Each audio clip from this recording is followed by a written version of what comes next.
Olá, muito bom dia, muito obrigado mais uma vez pela sua companhia. Está começando mais uma edição do programa Agronegócio e eu desejo a você muita saúde e muita paz. E no programa de hoje nós vamos falar de RJ, recuperação judicial, uma prática que cresceu muito aqui no Brasil nesses últimos 2 anos.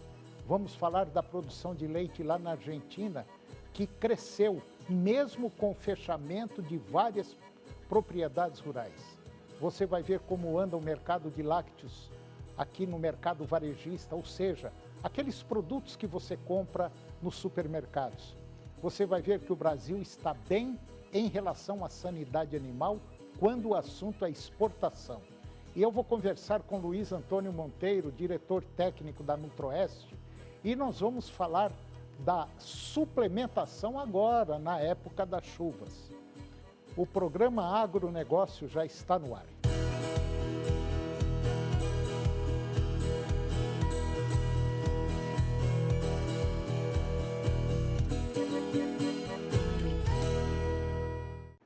Eu começo o programa de hoje falando de RJ, recuperação judicial, uma prática que cresceu muito no Brasil nesses últimos 2 anos. E os pedidos de recuperação judicial no agronegócio brasileiro aumentaram aproximadamente 150% no terceiro trimestre em relação ao mesmo período do ano passado, o que tem influenciado uma piora no ambiente de crédito do setor, pelo menos é o que apontou um documento da Serasa Experian. Foi o maior número de pedidos de recuperação judicial em um único trimestre da série histórica apresentada pela Datatec, com dados desde 2021. Na comparação com o segundo trimestre, o aumento foi de 11%. O avanço dos pedidos de recuperação judicial evidencia um período mais desafiador sobre a capacidade de produtores rurais e empresas do setor de se manterem os seus fluxos de caixas e pagamentos, em especial para aqueles que já estão com alguns anos rolando dívida. Pelo menos é o que aponta a Serasa Experian. A Serasa pontuou que alguns produtores estão rolando suas dívidas sem diminuir custos ou rever patrimônio para encerrar expansões mal planejadas. Segundo o Ministério da Agricultura, os crescentes registros de recuperação judicial no agro brasileiro estão dificultando a concessão de crédito para o produtor na medida em que os bancos ficam mais rigorosos para liberar recursos. Este é o tema que mais afeta a concessão de crédito. Os produtores rurais brasileiros que atuam como pessoa física registraram 255 solicitações de recuperação judicial no terceiro trimestre, contra 106 pedidos no mesmo período do ano passado. E dentre esses, a maior parte dos pedidos foi realizada por produtores rurais arrendatários ou de grupos econômicos e familiares, num total de 84. Em sequência, grandes proprietários tiveram 69 requisições. O índice mostra que os produtores rurais com perfil de pessoa jurídica acumularam 242 pedidos no terceiro trimestre, contra 92 no mesmo período do ano passado. E dentro dessa categoria, o maior número de solicitações foi feita por produtores rurais que atuam com cultivo de soja, num total de 156. Depois vieram pecuaristas com 45% de recuperação judicial. E agora você vai ver que a produção de leite lá na Argentina cresceu, mesmo com o fechamento de várias propriedades rurais. Enquanto a produção total de leite segue em crescimento na Argentina, o número de estabelecimentos de produtores, por incrível que pareça, diminuiu.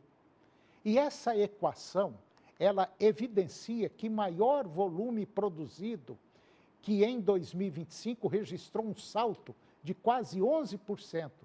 E essa produção está concentrada em um número cada vez menor de propriedades. E esse movimento se traduz no fechamento de cerca de 50 fazendas leiteiras por mês. Essa é a média na Argentina. Apesar da produção ter avançado 10,7% entre janeiro e outubro deste ano, em relação ao mesmo período do ano passado. Aproximadamente 1.120 fazendas leiteiras encerraram as atividades no país desde que o presidente Javier Milei assumiu a presidência. O cenário acende um sinal de alerta para o setor agropecuário argentino diante do avanço da concentração produtiva. Ao final de 2023, a Argentina contava com 10.063 propriedades leiteiras e em outubro deste ano restavam 8.940 estabelecimentos, o que representa uma redução de 12,5%. Das 1.122 fazendas que fecharam, mais de 450 interromperam as atividades apenas no último ano. Em 19 dos 25 países que respondem por 80% da produção mundial de leite, segundo a Organização das Nações Unidas para a Alimentação e Agricultura, houve redução no número de estabelecimentos. De acordo com a análise da agência DIBI, com base em dados observatórios da cadeia láctea argentina, o país possui hoje 30% menos fazendas leiteiras do que há uma década. As atuais 8.941 propriedades estão muito distantes das cerca de 15.000 existentes no período posterior à crise social e econômica de 2001.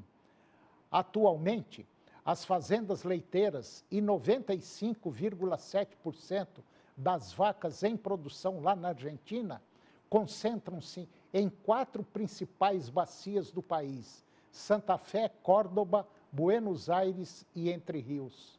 Na província de Buenos Aires, que reúne 20% das propriedades, existem apenas 1.805 fazendas, 61 a menos do que no final do ano passado.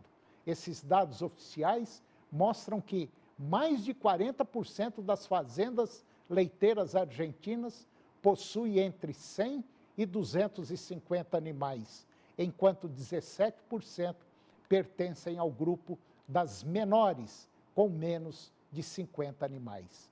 E esse segmento, infelizmente, vem encolhendo de forma consistente nesses últimos anos. E agora vamos comentar do mercado de lácteos no mercado varejista, ou seja, é aquele produto que você compra lá nas gôndolas do supermercado.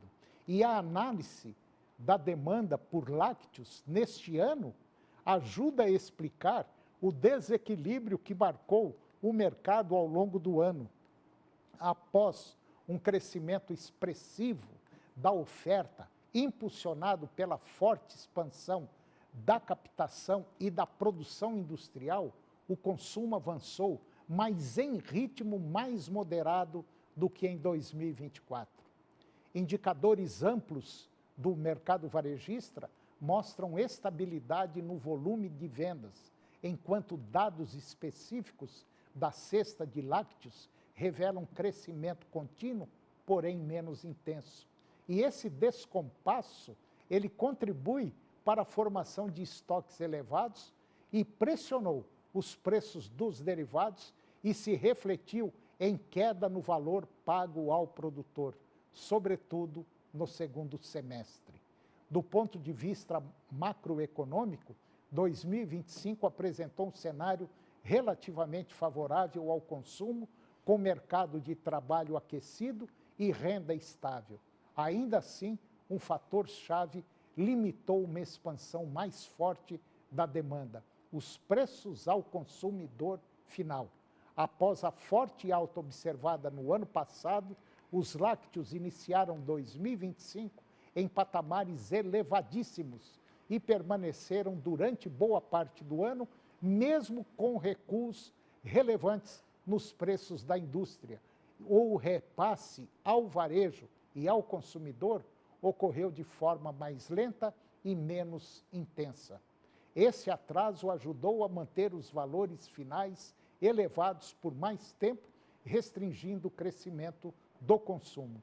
E o resultado foi um mercado marcado por oferta em aceleração e demanda em avanço mais contido, ampliando o desequilíbrio ao longo do ano e moldando os movimentos de preços observados no campo e na indústria. E agora você vai ver que o Brasil está bem em relação à sanidade animal quando o assunto é exportação. O ano de 2025 marcou um ponto de inflexão para a sanidade animal brasileira, com impacto na rentabilidade da pecuária. O Brasil recebeu da Organização Mundial de Saúde Animal o certificado de país livre de febre aftosa sem vacinação, resultado de mais de 6 décadas de trabalho coordenado pela Secretaria de Defesa Agropecuária.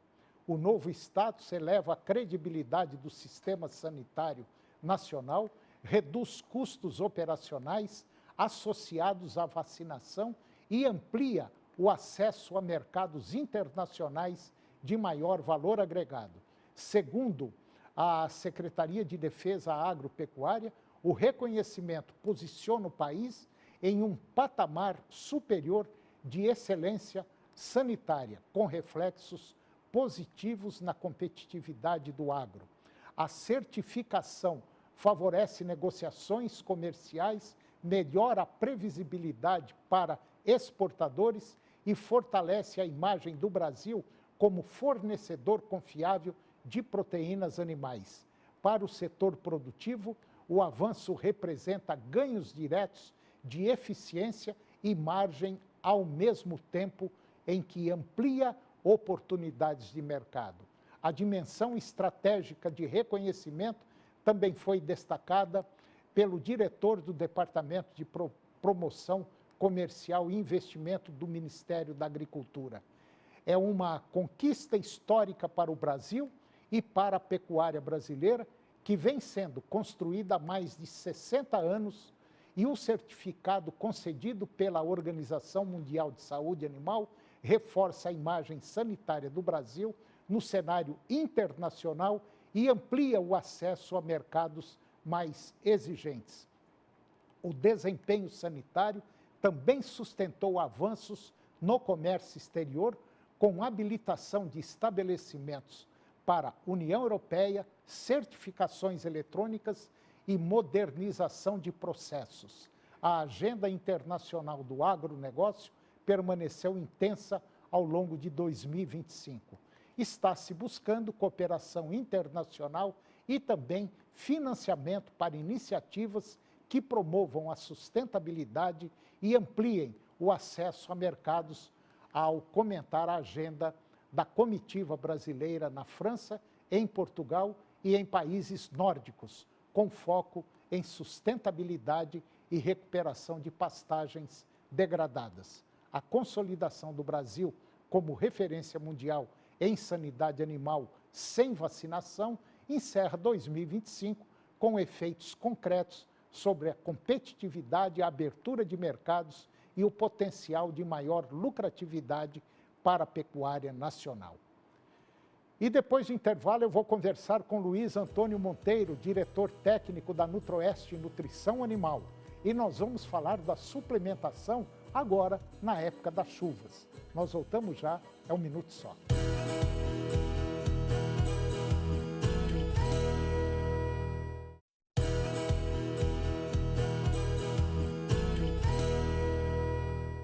nós estamos de volta e agora eu vou conversar com Luiz Antônio Monteiro, diretor técnico da Nutroeste Nutrição Animal, e nós vamos falar de um tema interessante, um tema atualíssimo, que é agora a época da chuva. Basicamente, já está chovendo em boa parte das regiões brasileiras e principalmente na região centro-oeste, e é nessa hora aqui que o pecuarista ele fala assim, não, agora eu só vou dar um salzinho porque eu já tenho pasto. E é exatamente aí que mora o perigo. É exatamente aí que aquele tempo que ele podia correr com o garrote dele para ganhar mais peso, aquele tempo que ele podia correr mais para a vaca emprenhar, para ter um bom score, para aquele bezerro, vamos supor aí com 7, 8 meses, começar a desenvolver, é uma época boa, se ele fizer um tratamento certo. Agora, se ele der um salzinho, pode ter certeza, vai complicar a vida do bezerro, do garrote e da vaca. Ou seja, vai complicar a vida dele. Bom dia, Monteiro, tudo bem? Bom dia, Toninho. É um prazer estar aqui com você. É mais ou menos isso? É, sem dúvida nenhuma. É muito simples você entender. Uma vaca, para pegar cria, precisa ter um score corporal razoável. Sim, claro. Para ter um score corporal razoável, ela precisa de energia, é preciso de proteína e é preciso de uma mineralização correta. Porque ela saiu de uma seca, né? Saiu de uma seca e normalmente ela está debilitada. E ela está, a maioria hoje está recém-parida. Uhum. E nós estamos querendo que essa recém-parida pegue cria novamente. Então, ela tem que receber uma suplementação razoável para que isso aconteça. Esse bezerro ao pé da mãe também precisa de uma suplementação melhor do que só o leite, porque o leite de uma vaca Nelore, a partir de 90 dias de parida, começa a cair. Ela não consegue suprir o que o bezerro precisa. Então, se ele receber uma suplementação específica para bezerro, ele vai desmamar com peso de 1 a 2 arrobas a mais. E nós sabemos hoje que bezerro é vendido por quilo. Uhum. Então, tudo isso é vantagem. A outra coisa que nós precisamos fazer é com relação à recria do garrote. Uhum. Um garrote recebendo apenas um sal mineralizado durante o período de chuva, vai ganhar alguma coisa em torno de 500, 600 gramas por dia. Uhum. Se ele receber uma suplementação que precisa ser feita, ele vai ganhar mais ou menos 1 quilo por dia. Então, tudo isso precisa ser colocado numa planilha de custo e analisado se vale ou se não vale a pena fazer o tratamento. Bom, ô Monteiro, quando a gente fala num bezerro, você citou aí que um bezerro está sendo comercializado por quilo. Bom, se eu conseguir desmamar um bezerro, 180 quilos, e vender a R$14 o quilo, eu vou vender esse bezerro na casa de R$2.500. É, muito acima do preço de arroba muito acima, de boi gordo. E se eu conseguir desmamar esse bezerro com no mínimo 200 quilos, eu vou vender a R$2.800. Só nessa brincadeira aqui são R$300 de diferença. Bezerro que nós temos tratado ao pé da mãe tem desmamado por volta de 210 a 220 quilos. Então, são 7 arrobas, no mínimo. Uhum. Então, se ele tem esse peso e logo após a desmama ele recebe um tratamento correspondente, ele vai ser abatido por volta de 20, 22 meses de idade, com aproximadamente 20 arrobas. Então, essa é a pecuária moderna, é a que nós temos que fazer. Fora isso, é jogar dinheiro fora. Fora isso, às vezes se tapear. Você acha que está sendo um pecuarista, mas acaba tomando prejuízo. Uhum. Quer dizer, hoje, época da chuva, pasto crescendo, o negócio, queira ou não, a gente às vezes pensa, fica caro. Não, fica caro, porque a gente não faz conta desde o início até o fim do processo, né, Monteiro? Essa é a grande falha do pecuarista, né? O nosso pecuarista tem o costume de não colocar numa planilha os custos e os benefícios do trabalho dele.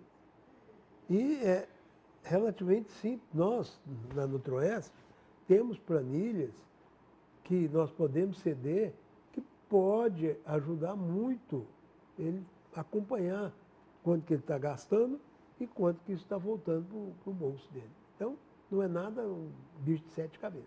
É muito simples. É o tal do achismo, né? Quando você não mede nada, quando você não tem números que baseiam o seu negócio, pode ser pecuária de corte, leite, pode ser um boteco, seja lá o que for. Quando você não tem dados na mão, pode ter certeza absoluta, é prejuízo certo. Agora, o que a gente vem falando há muito tempo, faça a conta. Quando a gente fala em planilha, não é aquela coisa maluca de computador e número e gráfico. Não, não é nada disso, não. É uma folha de papel, esse saco de embrulho de papel de pão, pega um lápis lá, faz a conta. É isso que nós estamos querendo fazer. E pode ter certeza absoluta, a coisa, cada ano que passa, está espremendo mais. O pecuarista está diminuindo a sua margem. Não adianta você vender arroba a R$400. Às vezes, você com arroba de 250, você ganha muito mais do que com arroba de 400. Ele tem que fazer cálculo. Não adianta. E tem que se conscientizar, também tem que investir em pastagem, porque é outra coisa que puxa, pode puxar para frente e pode puxar para trás. É verdade. Então, o indivíduo às vezes tem uma pastagem formada há 10 anos ou mais, e você vai lá e pergunta o que ele tem feito naquela pastagem. Nada. Nada, ele não fez nada. Então hoje, simplesmente a aplicação de calcário já é uma grande coisa. Já causa uma mudança grande na capacidade de rebrota de um capim. Então, essas coisas têm que ser feitas paulatinamente à medida que o sujeito vai se conscientizando da necessidade de ser feito. E um fato muito interessante que eu venho observando e venho conversando com muitos pecuaristas, a cada ano que passa, nós estamos tendo variação climática. Esse é outro ponto. Por exemplo, agora, nós tivemos aí, as chuvas atrasaram aí basicamente 2 meses. O que aconteceu?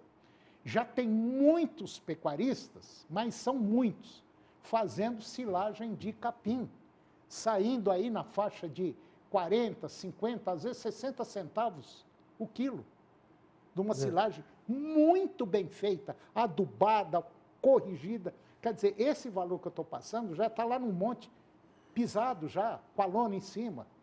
E o que eles estão fazendo? Prevendo uma seca, antecipando o abate de animais, antecipando, vamos dizer assim, a inseminação, uma IATF, uma monta natural. Enfim, já tem gente e é muita gente se mexendo, né, Monteiro? É interessante você estar falando sobre a silagem de capim. Silagem de capim, nós podemos fazer um sistema de silo lá no próprio pasto, onde... É o self-service, né? Self-service, onde o próprio bezerro vai comer dentro da silagem, dentro do silo, e você vai colocar um proteico energético num coxo ao lado, e nós temos conseguido ganhar, de uma maneira muito econômica, alguma coisa em torno de 600, 700 gramas por dia num bezerro recém-desmamado durante o período de seca. Isso, quando você coloca esse ganho de peso numa planilha, você vai chegar à conclusão que será possível abater esse animal aos 20 meses de idade. Tendo lucro. Com muito lucro. É verdade. Monteiro, mais uma vez, obrigado pela sua participação e presença.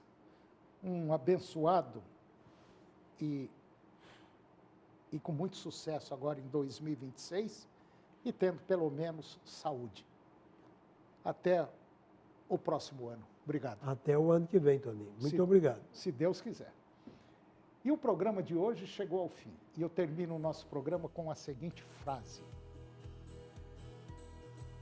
Ser feliz sem motivo é a mais autêntica forma de felicidade. Um grande abraço, muito obrigado pela sua companhia, que Deus os abençoe e até o próximo programa.